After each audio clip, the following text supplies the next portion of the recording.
સુરતના ડભોલી વિસ્તારમાં ફાયર સ્ટેશનની પાછળ આવેલા મનીષ માર્કેટમાં રાત્રે 11 વાગ્યાની આસપાસ આગ ભભૂકી ઉઠી હતી. પતરાના શેડમાં બનાવેલા ગોડાઉનમાં લાગેલી આગ જોતજોતામાં વિકરાળ બનતા ફાયર વિભાગ દ્વારા મેજર કોલ જાહેર કરવામાં આવ્યો હતો. બાદમાં 13 ફાયર સ્ટેશનની 19 જેટલી ગાડીઓ ઘટના સ્થળે બોલાવવામાં આવી હતી.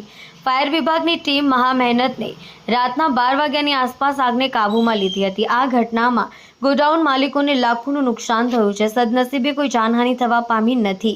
સુરતના ડભોલી વિસ્તારમાં ફાયર સ્ટેશનની પાછળ જ આવેલા મનીષ માર્કેટમાં પતરાના શેડમાં અંદાજે 20 જેટલા ગોડાઉન બનાવી દેવામાં આવ્યા હતા. આ ગોડાઉનમાં ઓનલાઈન વેપાર કરતી અલગ અલગ કંપનીનો માલ રાખવામાં આવ્યો હતો. ઓનલાઈન જે ગ્રાહકો માલ મંગાવતા હોય છે તેમનો અહીં સ્ટોક કરવામાં આવ્યો હતો અને ત્યારબાદ અહીંથી સપ્લાય કરવામાં આવતું હોવાનું જાણવા મળ્યું છે.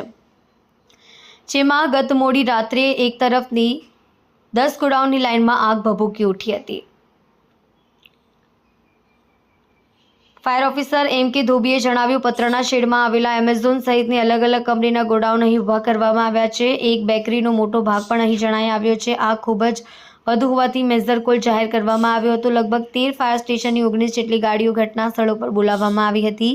ચારે તરફથી આગ ઉપર કાબૂ મેળવવા માટે પાણીનો મારો ચલાવવામાં આવ્યો હતો. રાતના 2 વાગ્યાની આસપાસ આગને સંપૂર્ણ કાબૂમાં લેવામાં આવી હતી. હાલ આગ લાગવાનું કારણ હજી પણ જાણવા મળ્યું નથી, પરંતુ સમગ્ર ઘટનામાં કોઈ પણ પ્રકારની જાનહાનિ થઈ નથી.